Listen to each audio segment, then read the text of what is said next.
যে কোনো পাপই করি না কেন, পাপ হয়েই যেতে পারে, আশা হারানোর কারণ নাই। Never lose hope, never give up. মুমিন কখনো আশা হারায় না, মুমিন কখনো নিরাশ হয় না। মুমিনের আশা ভরসা একটা সত্তার উপরে। চিৎকার করে বলতে হবে, তিনি কে? এজন্য পাপ হওয়ার সাথে সাথে আমরা তওবা করব কার কাছে? শয়তান আল্লাহরে বলল, মাবুদ এত জান্নাত বানিয়ে কি লাভ? আপনারা একটা বান্দারও জান্নাতে ঢুকাতে পারবেন না। আমারে বানিয়েছেন জাহান্নামী, আমি আমার সর্বোচ্চ চেষ্টা দিয়ে আপনার সবগুলা বান্দারে জামাতে জাহান্নামে নিয়ে একসাথে ঢুকবো। পারলে জাহান্নাম আরো কয়েকটা বাড়িয়ে বানান। আল্লাহ বললেন, কেন কেন? শয়তান বলে, লা আকুদান্না লাহুম সিরাতাকাল মুস্তাকিম। আপনার বান্দা জামাতে নামাজ পড়তে যেতে চাইবে, ওখান থেকে ধোকার ওয়াসওয়াসা দিয়ে আমি গানের কনসার্টে নিয়ে যাব। তাফসীর মাহফিলে কোরআন শুনতে যেতে চাইবে, ধোকা দিয়ে আমি মদের আড্ডাখানায় নিয়ে যাব। ওয়ালা তাজিদু আকসারাহুম শাকিরিন। একটারেও জান্নাতে ঢুকাতে পারবেন না। চ্যালেঞ্জ দিলাম। আল্লাহ বলল, শয়তান তুই আমারে চ্যালেঞ্জ দেস? আমি তো সব রাজার বড় রাজা, মহারাজা। আমার সাথে তো কেউ চ্যালেঞ্জ দিয়ে টিকতে পারে না। চিল্লা এখন ঠিক কিনা? শয়তান তুই চ্যালেঞ্জ দিলি, আমিও তোর চ্যালেঞ্জ দিলাম। ওয়া ইজ্জতি ওয়া জালালি ওয়া ইরতিফাই মাকানি। আমার ইজ্জতের কসম, আমার জালালিয়াতের কসম, আমার মহানত্বের কসম, আমার ক্ষমতা আর দাপটের কসম, আজীবন আমার বান্দা গুনাহ করবে, পাপ করবে, অন্যায় করবে। কোন এক তাফসীর মাহফিলে এসে চোখের পানি ছেড়ে যখন ক্ষমা চাইবে, আমি জীবনের সব গুনাহ মাফ করে দেব। আমি আমার বান্দার জীবনের সব গুনাহ মাফ করে দিয়ে জান্নাতে ঢুকায় দেব। তখন তুই কি করবি? লাগফিরান্না লাহুম মা দামু ইস্তাগফিরুনি। যতক্ষণ আমার বান্দা আমার কাছে ক্ষমা চাইবে, আমি আমার বান্দার জীবনের সব গুনাহ মাফ করে দেব। সুবহানাল্লাহ পড়ে। এজন্য রব্বুল আলামিন বলেন, ইয়া আইয়ুহাল্লাযীনা আমানু তুবু ইলাল্লাহি তাওবাতান নাসুহা। তওবার মতো তওবা করো। তওবার মতো তওবা করলে যত বড় অন্যায় হোক, পাপ হোক, গুনাহ হোক, সব গুনাহ মাফ করে দিতে পারে কে? সাইয়েদনা আদম আলাইহিস সালাম ভুল করলেন, শত শত বছর কাঁদলেন। আল্লাহ বললেন, ও আদম, কিছু বাক্য তোমারে শিখিয়ে দে, এই বাক্য দিয়ে তুমি আমার কাছে তওবা করো, তোমার তওবা কবুল করে নেব। সাইয়েদনা আদম বললেন, রব্বানা, পড়েন, রব্বানা যালামনা আনফুসানা ওয়া ইল্লাম তাগফির লানা ওয়া তারহামনা লানাকুনান্না মিনাল খাসিরিন। ও আল্লাহ, আমি জুলুম করেছি নফসের উপর, ভুল করেছি, অন্যায় করেছি, অপরাধ করেছি। আপনি যদি ক্ষমা না করেন, আমি শেষ হয়ে যাব। লানাকুনান্না মিনাল খাসিরিন, আমি ক্ষতিগ্রস্তদের মধ্যে শামিল হয়ে যাব। ঠিক কি না? এই আয়াত দিয়ে, এই দোয়া দিয়ে যখন সাইয়েদনা আদম তাওবা করলেন, মুহূর্তেই তাওবা কবুল করে নিয়েছে কে? আল্লাহ। আমরাও যদি পাপ করি, অন্যায় করি, আমাদেরও পাপগুলো মোচন করার একজন আছে না নাই? তিনি গাফিরিয যাম কাবিলিত তাওব। ওনার কাজই হচ্ছে গুনাহ মাফ করা। শয়তানের কাজ ওয়াসওয়াসা দেওয়া, আমাদের কাজ পাপ করা, ওনার কাজ মাফ করা। আল্লাহ ডেকে বলে, গোলাম, তোরা যদি পাপ না করতি আর বারবার মাফ না চাইতি, তাহলে তোদেরকে ধ্বংস করে দিয়ে জমিনের বুকে এমন একটা জাতি আমি বানাতাম, যারা পাপ করতো আর মাফ চাইতো, আর আমি মাফ করতাম। সুবহানাল্লাহ পড়ো। মাফ করতে আল্লাহর বড্ড ভাল লাগে, চোখের পানি দেখতে আল্লাহর বড্ড ভাল লাগে। কায়মন বাক্যে কেউ দোয়া করছে, দৃশ্য দেখতে আল্লাহর ভালো লাগে। চিল্লায় বলেন সুবহানাল্লাহ। এজন্য পাপ আমাদের যত বড় হোক, আমাদের জন্য মাফ আছে না নাই? এজন্য যত পাপ, যত অন্যায় আমরা করি না কেন, আমাদের এই পাপগুলো, অন্যায়গুলো ক্ষমা করার একজন আছে না নাই? তিনি কে? এজন্য সব সময় তওবা করতে রাজি আছেন তো? প্রতিদিন শত শতবার তওবা করতে রাজি আছেন? প্রতিদিন শত শতবার ইস্তেগফার পড়তে রাজি আছেন? বিশ্বনবী প্রতিদিন 70 বারেরও বেশি ইস্তেগফার পড়তেন। শুধু টয়লেটে যে মুহূর্তে থাকতেন ওই মুহূর্তে পড়তেন না।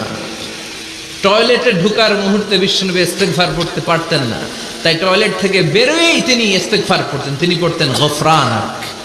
কি পড়তেন? গফরানাক মানে হলো আস্তাগফিরুল্লাহ। গফরানাক মানে কি? গফরানাক মানে আল্লাহ আমি আপনার ক্ষমা চাই, মানে আস্তাগফিরুল্লাহ। আবার বিষ্ণুই বলতেন মান লাযামাল ইস্তিগফার জাআলাল্লাহু লাহু মিন কুল্লি দিকিন মাখরাজা। যে ব্যক্তি সব সময় ইস্তিগফারের সাথে লেগে থাকে তাকে সব সময় বিপদ থেকে মুক্তি দিবে কে? আমাদের জীবনে বিপদ আছে না নাই?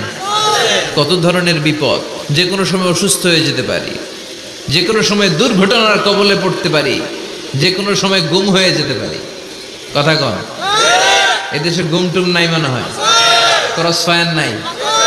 কে কোন সময় গুম, কে কোন সময় নাই, কোনো ঠিক নাই। আল্লাহ বিষ্ণু বললেন মান লাজিমাল ইস্তিগফার জাআলাল্লাহু লাহু মিন কুল্লি দিকিন মাখরাজা। সব সময় যে ইস্তিগফারের সাথে আঠার মতো লেগে থাকবে আল্লাহ তাআলা তাকে বিপদ থেকে সব সময় মুক্তি দান করবেন। সুবহানাল্লাহ পড়েন। 2 নম্বরে বিশ্বনবী বললেন অমিন কুল্লি হাম্মিন ফারাজা। ওই ব্যক্তিকে রব্বুল আলামিন সব ধরনের দুশ্চিন্তা থেকে মুক্তি দিয়ে দিবেন। আমাদের জীবনে দুশ্চিন্তা আছে না নাই? টেনশন নাই কার কার? হাত তোলেন তো। যে হুজুর আমার কোনো টেনশন নাই। আপনার টেনশন নাই, মাশাআল্লাহ। আমার সাথে দেখা করবেন আলোচনার পর। টেনশন ছাড়া মানুষ আছে? বাসার টেনশন, মরার টেনশন, কবরের টেনশন, ক্যারিয়ারের টেনশন, বিদ্যুৎ বিলের টেনশন, গ্যাসের বিলের টেনশন, বাড়ি ভাড়ার টেনশন আছে না নাই? বিষ্ণু বললেন টেনশন ছাড়া মানুষ নাই। সব সময় আঠার মতো যে ইস্তিগফারের সাথে লেগে থাকবে তাকে টেনশন মুক্ত করে দিবে কে? 3 নাম্বার ওয়ারযুকহু মিন হাইসু লা ইয়াহতাসিব। এমন জায়গা থেকে আল্লাহ তাআলা রিজিকের ব্যবস্থা করে দিবেন সে কল্পনাও করতে পারবে না। আমি নিজে এটার প্রমাণ পেয়েছি। অনেক অনেক সময় আমি কল্পনাও করি নাই যে এখান থেকে আমার রিজিকের ব্যবস্থা হতে পারে। এমন পরিমাণে রিজিকের ব্যবস্থা এসেছে 2 হাতে নিয়েও কুলাতে পারি নাই। এজন্য সব সময় চলতে ফিরতে উঠতে বসতে ইস্তিগফারের সাথে লেগে থাকার দরকার আছে না নাই? আবার বিশ্বনবী বললেন সদা সর্বদা যারা সব সময় ইস্তিগফার পড়বে আল্লাহর পক্ষ থেকে কোনো আযাব গজব তাদের উপর পাকড়াও হবে না। ওয়া মা কানাল্লাহু মুআযযিবাহুম ওয়া হুম ইস্তাগফিরুন। সুবহানাল্লাহ। যতক্ষণ তুমি ইস্তিগফার পড়বে আল্লাহর পক্ষ থেকে প্রোটেকশন আছে না নাই? তাহলে 4টা জিনিস পেলেন। 1 নম্বরে বিপদ থেকে মুক্তি দিবে কে? টেনশন মুক্ত করে দিবে কে? রিজিকের ব্যবস্থা করে দিবে কে? আল্লাহর আযাব আর গজব থেকে আপনার হেফাজতে রাখবে কে? ইস্তিগফার পড়ার 5 নাম্বার ফজিলত হচ্ছে সব সময় ইস্তিগফার পড়লে আপনি মুস্তাজাবুদ দাওয়া হয়ে যাবেন। কি হয়ে যাবেন? মানে দোয়া করলেই কবুল করবে কে? আল্লাহ। মুস্তাজাবুদ দাওয়া, এই টার্মিনোলজি, এই পরিভাষাটাকে আজকে প্রথম শুনলেন? খেয়াল রাখবেন। মুস্তাজাবুদ দাওয়া মানে এমন ব্যক্তি যেই ব্যক্তি দোয়া করতে দেরি কিন্তু দোয়া কবুল হতে দেরি হয়। হাত তুলে দোয়া করতে দেরি, মুহূর্তে দোয়া কবুল করে নেয় কে? আপনি যদি সব সময় ইস্তিগফারের আমলটা করেন আপনারে মুস্তাজাবুদ দাওয়া বানিয়ে ফেলবে কে? আল্লাহ। মুস্তাজাবুদ দাওয়া। আপনি সব সময় যদি ইস্তিগফারের সাথে আঠার মতো লেগে থাকতে পারেন আপনি দোয়া করা মাত্র দোয়া কবুল করে নেবে কে? আল্লাহ। এজন্য সব সময় অবসরে বসে আছেন, বাস স্টেশনে বসে আছেন, সিএনজিতে চড়ে এক জায়গা থেকে আরেক জায়গায় যাচ্ছেন, বিছানায় শুয়ে আছেন, পড়বেন আস্তাগফিরুল্লাহ। কি পড়বেন?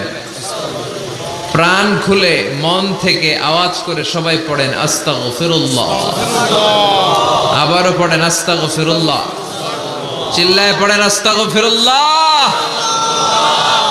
আবার বিষ্ণুই বললেন যে ব্যক্তি পড়বে আস্তাগফিরুল্লাহ আল্লাযী লা ইলাহা ইল্লা হুয়াল হাইয়ুল কাইয়্যুম ওয়া আতুবু ইলাইহি, যুদ্ধের ময়দান থেকে যদি কেউ পালিয়ে যায় তার কোনো মাফ নাই।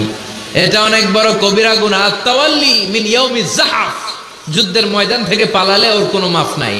বিষ্ণুই বলেন যুদ্ধের ময়দান থেকে পালিয়ে এসেছে কোনো মুসলিম সৈনিক, সেও যদি এই আস্তাগফিরুল্লাহ আল্লাযী লা ইলাহা ইল্লা হুয়াল হাইয়ুল কাইয়্যুম ওয়া আতুবু ইলাইহি মন থেকে পড়ে তার জীবনের গুনাহ আল্লাহ মাফ করে দিবে। আবার সাইয়েদনা আবু বকর সহিহ বুখারীর বর্ণনা, বিশ্বনবীরে বললেন ইয়া রাসূলুল্লাহ আল্লিমনি দুআআন আদউ বিহি ফি সালাতি।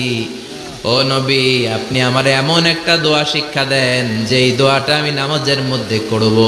বিশ্বনবী বললেন, তুমি নামাজের মধ্যে পড়ো, আল্লাহুম্মা ইন্নী যালামতু নাফসি যুলমান কাসীরা ওয়ালা ইয়াগফিরুয যুনুবা ইল্লা আনতা ফাগফিরলি মাগফিরাতাম মিন ইনদিকা ইন্নাকা আনতাল গফুরুর রহিম। সুবহানাল্লাহ। এটারে আমরা বলি দোয়া মাসুরা। এটাও একটা ইস্তেগফার। যেখানেই ক্ষমা চাওয়ার কথা আছে ওইটাই ইস্তেগফার। বুঝতে পেরেছেন? আল্লাহুম্মা ইন্নী যালামতু নাফসি, ও আল্লাহ অনেক জুলুম করেছি, যুলমান কাসীরা, জুলুমের শেষ নাই। ওয়ালা ইয়াগফিরুয যুনুবা ইল্লা আনতা, আপনি ছাড়া এই জুলুম আর পাপ ক্ষমা করার কেউ নাই। ফাগফিরলি মাগফিরাতাম মিন ইনদিক, নিজ গুণে আমার গুনাহ ক্ষমা করে দেন। ওয়ালা ইয়াগফিরুয যুনুবা ইল্লা আনতা, আপনি ছাড়া গুনাহ ক্ষমা করার দ্বিতীয় কেউ নাই। আমাদের পাপ ক্ষমা করার আর কোন সত্তা আছে? চিল্লায় বলেন, আছে?